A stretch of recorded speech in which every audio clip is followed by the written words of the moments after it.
Boker Tov Mevorach, mes chers amis, qu'est-ce qu'un gever? Qu'est-ce qu'un homme, un mensch? Qu'est-ce qu'un mensch? Ça, c'est la question qu'on a posée. Pour répondre à cette question, eh bien, une petite histoire très sympathique. Il y avait un monsieur qui était en Chutz Laaretz, donc qui était en France. Et ce monsieur-là, il savait pas du tout qu'il était juif. Et ce qui s'est passé, c'est qu'à un moment, eh bien, c'est sa mère, donc elle s'était mariée avec un goy, elle a été traumatisée de la religion, et donc elle s'est mariée avec un goy. Et donc lui, il savait pas, ils l'ont toujours caché qu'il était. Et lui, il pensait qu'il était juif. Un beau jour, il a grandi et il est arrivé qu'il était, comment on appelle ça, serveur. Il était serveur et il voyait qu'à la fin du repas, eh bien, et à la fin de la soirée, il y avait beaucoup de restes au restaurant. Et les gens, ils jetaient ça, ils jetaient. Et donc, il avait beaucoup de peine de cette nourriture. Ce qui s'est passé, c'est qu'il est parti voir le patron du restaurant et il lui a dit au patron du restaurant, mon cher patron, regarde, il y a beaucoup de... Qu'est-ce qu'on fait? C'est haram, est-ce que je peux le prendre? Il dit, bien sûr, prends, tu peux prendre. C'est tous les restes, j'ai pas le droit de les resservir le lendemain, c'est interdit selon la loi. Si tu veux, tu les prends. Il les a pris, il les a mis dans des barquettes. Il est parti dans la bouche de métro et il y avait plein de petits clochards là-bas. Et à chacun, il leur donnait. Et ben, mettre les gens, ils voyaient tous les jours. Ils venaient, ils distribuaient leur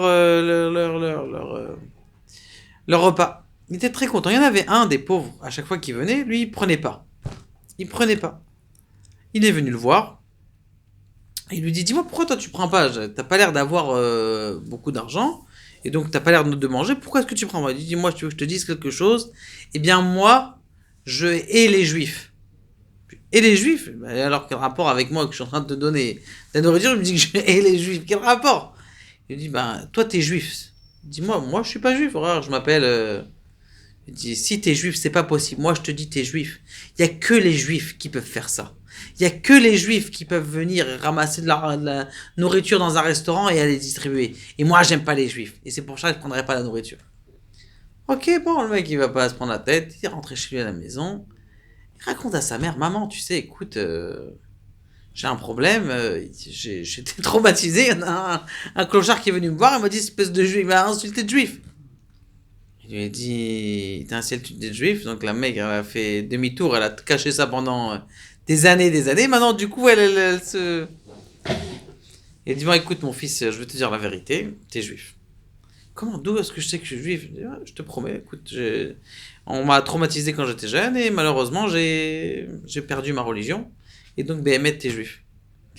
Alors, donc, il a commencé à refaire ses recherches et aujourd'hui, il est vrai en Eretz Israël, il étudie la Torah toute la journée. Ce monsieur-là, c'est une histoire d'un quelqu'un qui était connu. La question qui se pose, elle est d'où est-ce que ce goy-là, si loin, il a vu qu'il était juif? Il dit, il est marqué dans la Gemara, Shalosh simanim le'uma. D'ailleurs, c'est un chant de Abraham Fried encore. 3 signes il y a dans cette nation. Rachmanim, Baishanim, Gomle Chassadim. Rachmanim, miséricordieux. Baishanim, ils sont honteux. Ça veut dire qu'ils sont modestes. Baishanim, ils ont honte. Gomle Chassadim, et ils font que du bien. Baishanim, Rachmanim et miséricordieux. Maintenant, les rachetevot, les acrostiches de Rachmanim, Baishanim, Gomle Chazadim, c'est Gever. Bémet, si quelqu'un il veut être un Gever, il veut être un mensch, il doit au maximum pousser au maximum cette lumière-là de ce qu'il a à l'intérieur de toi, sa Rachmanout, sa miséricorde, sa Baishanout, c'est-à-dire le fait d'être honteux, de ne pas trop être à l'avant de la scène, et Gomle Chazadim, il dû faire du bien autour de toi. Ça, c'est un vrai Gever. Baruch Adonai, le Olam, Amen.